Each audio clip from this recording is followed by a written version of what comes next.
Ladies and gentlemen, this is amazing news. Share this segment everywhere. This is absolutely fantastic. And President Trump, he is one of the great presidents we've had. From record low unemployment to being the first president to step foot in North Korea, where President Moon Jae-in stated that Trump deserved the Nobel Peace Prize, to renegotiating NAFTA, USMCA, or actually just the USMCA. I mean, so many prison reform legislation. This doesn't happen under Biden. Are you kidding me? This also doesn't happen. This is really amazing. George Papadopoulos, I lost friends, business associates, and even family over the last years. Had my reputation tore up for a while with fake stories and nonsense. But there was one person who stood through all of it with me until the end. And that's his wife, Simona Papadopoulos. I love you. We both thank President Trump. This is absolutely amazing.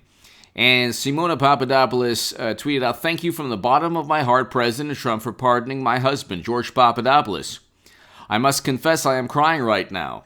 We were right since day one. The best Christmas present ever. Thank you." And then George Papadopoulos, "Thank you, Mr. President. This means the world to me and my family." Ladies and gentlemen, George Papadopoulos is a hero. The authoritarians, the true authoritarians, the true totalitarians are the liberal Democrats who are so far up the rear end of the intelligence operatives and community, whatever that means, community. The corrupt, deceitful, conniving, never been right on anything from the Gulf of Tonkin to the Bay of Pigs, Gulf of Tonkin, WMD. They couldn't even predict the fall of the Berlin Wall. They're completely inept. And they are now, along with the Lincoln Project, part of the Democratic Party. These people are so corrupt. It's unbelievable. I mean, Democrats and liberal Democrats and media have it twisted. Everything they've leveled at Trump, they're guilty of.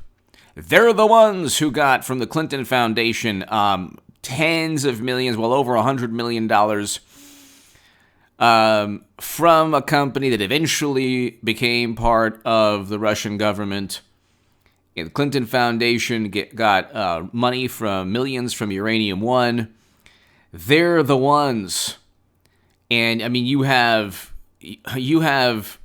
testimony, congressional testimony, from people saying that the Russians were basically utilizing the Clinton Foundation and Democrats for their own purposes.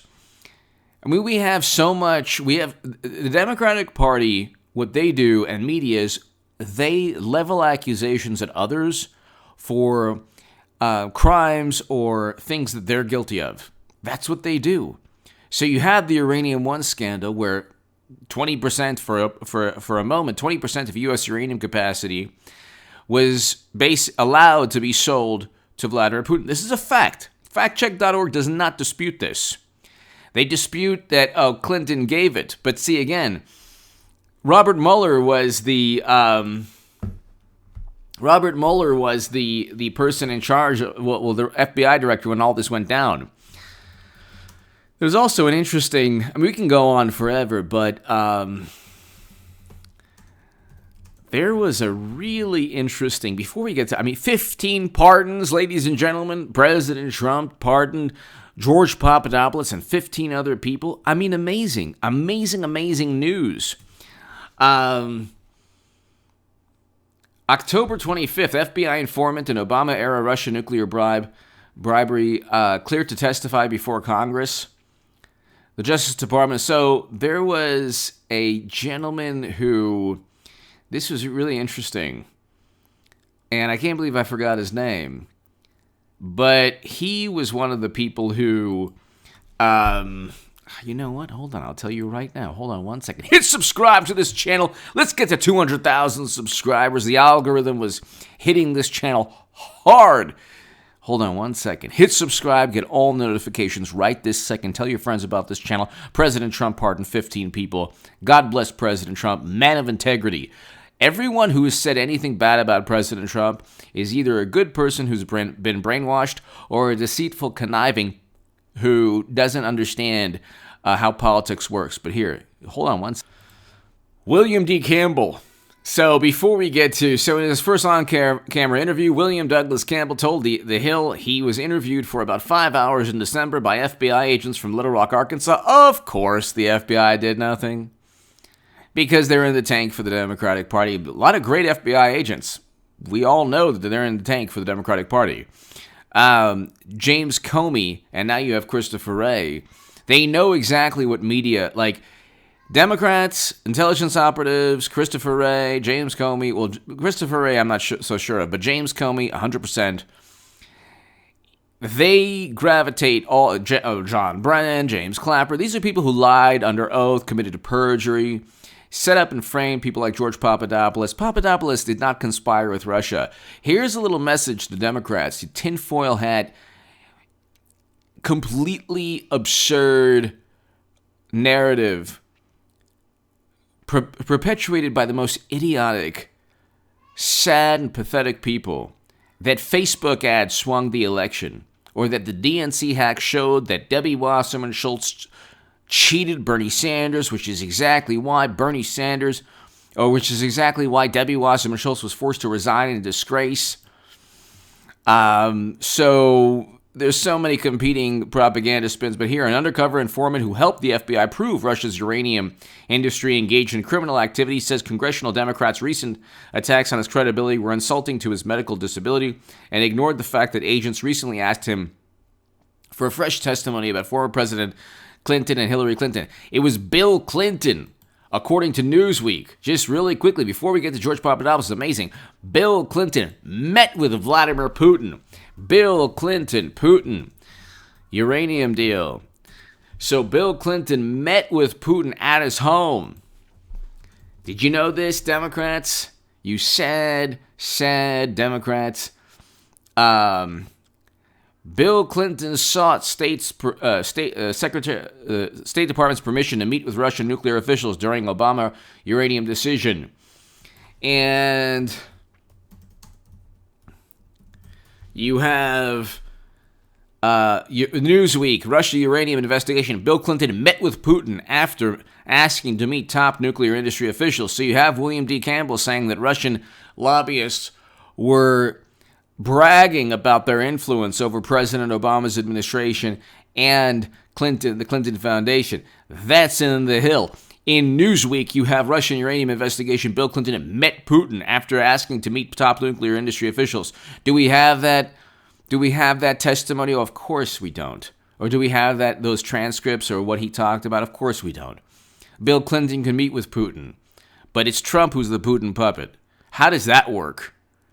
But let's get back to, because I'm all over the place as usual. Let's get back to, so William D. Campbell was a hero. He really was, and he testified against the Clinton Foundation in Congress. And of course, Democrats said it's hearsay. Everything they hear that's not sanctioned is just hearsay.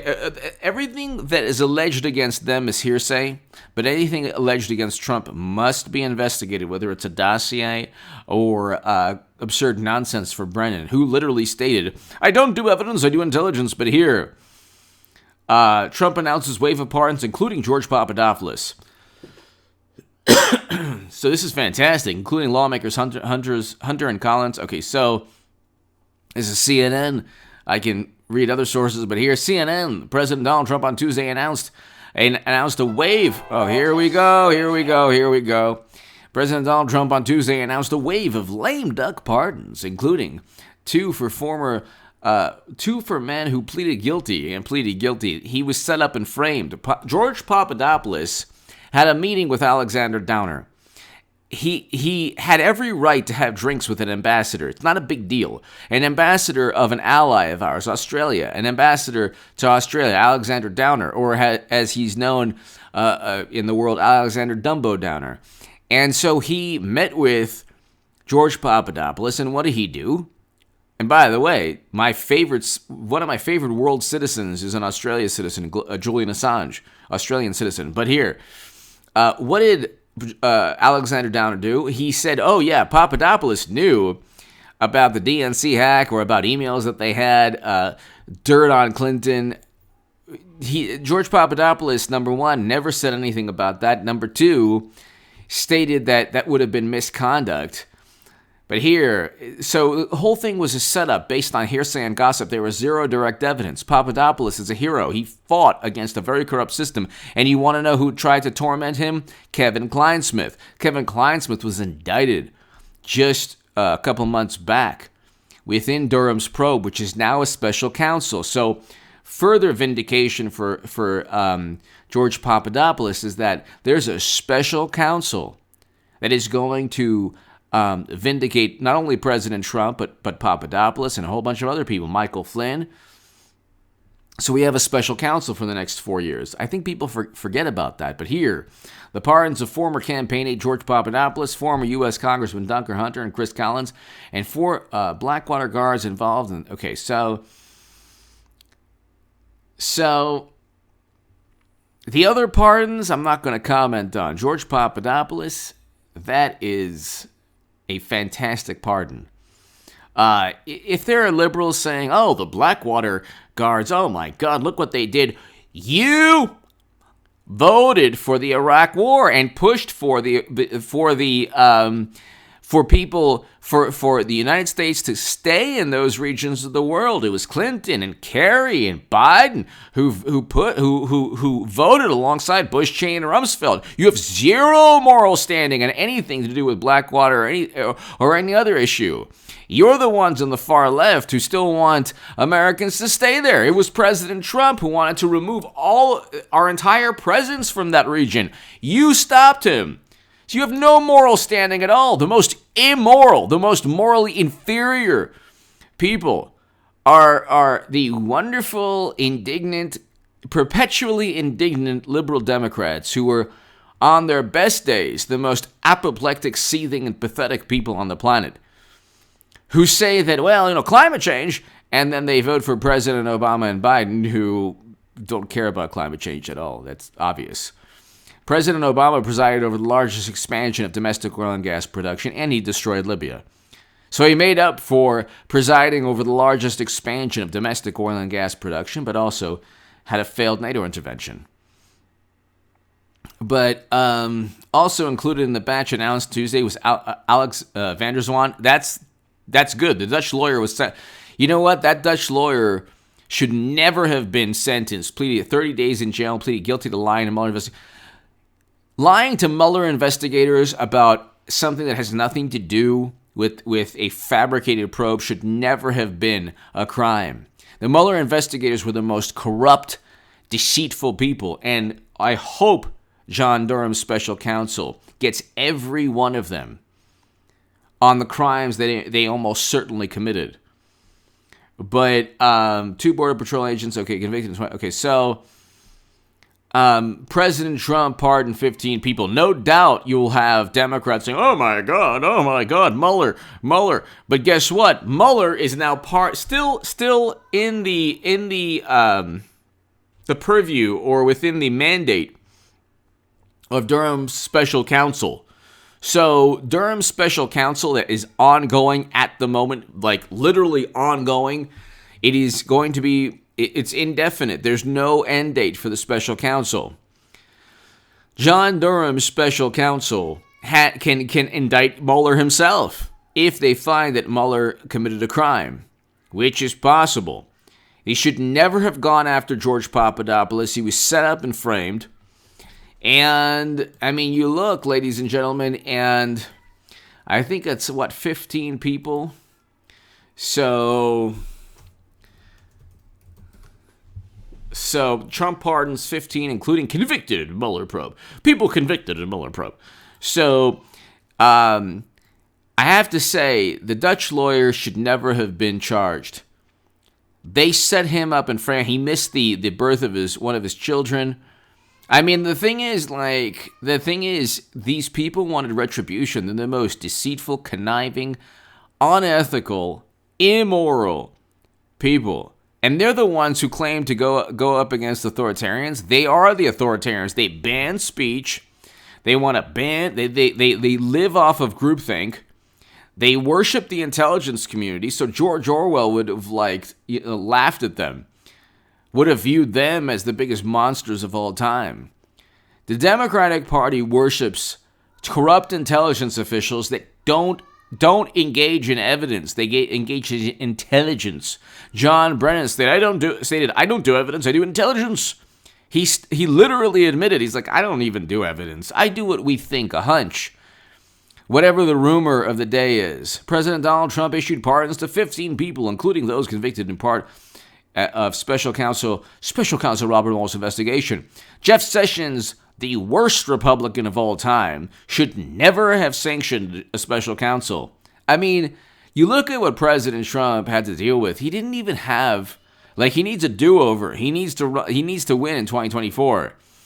Alex van der Zwaan and George Papadopoulos. George Papadopoulos was framed and set up, 15 minutes in. He was framed and set up only because they had nothing on Trump. So they said, okay, we will go ahead and get a staffer or someone associated with President Trump and his administration. They picked George Papadopoulos. Oh, he had a meeting. He had drinks with, and the New York Times, basically a publication that publishes a lot of fake news, stated, oh yeah, how the Russia probe began, drinks at a London bar. What? You're going to begin a special counsel in a probe based on a dossier and drinks from a bar? What kind of imbeciles are you? Drinks from a bar? So what, we're going to go ahead and investigate Bill Clinton because of drinks he had with Putin at his home? Does that work out? No. There's such a double standard, it's unbelievable. Bill Clinton meets with Vladimir Putin, not a problem. George Papadopoulos has drinks with an Australian ambassador. Nothing wrong with that. Oh my God, it's a big issue. There was never any reason to investigate George Papadopoulos or anyone associated with President Trump for conspiring alongside Russia, because it never happened and it was fabricated. They were all baseless claims for 4 years. Nobody has lied more than media for the past 4 years because they made claims without evidence. And you look at BuzzFeed, they went ahead and they're like, this is unverified. We're gonna show the world and you decide. But God forbid Sidney Powell and Lynn Wood make claims. Oh my God, the apoplectic, seething, fuming liberals can't stand it. Because they're the most duplicitous, disingenuous hypocrites who've ever walked this earth. They demand categorical evidence and proof whenever you make an allegation against them. But they can go ahead and indict anyone through a special counsel, and they can go ahead and obsess over a Steele dossier, and they can go ahead and make up lies about President Trump and everyone around Trump. And they found in the end nothing from Mueller's special counsel, who said that the evidence was not sufficient because the evidence wasn't there. That's another way of saying we fabricated everything. So we'll just say the evidence was not sufficient. Thank God George Papadopoulos was pardoned. He's a hero, ladies and gentlemen. Give me your thoughts below. Hit subscribe to this channel. Let's get to 200,000 subscribers. We were on our way, and now we've rebounded, and thankfully to you. Give me your thoughts below. Thank God President Trump pardoned George Papadopoulos and also the Dutch lawyer, Alex van der Zwaan. Thanks so much, everybody. I'll be back in about an hour and a half or so. Thanks.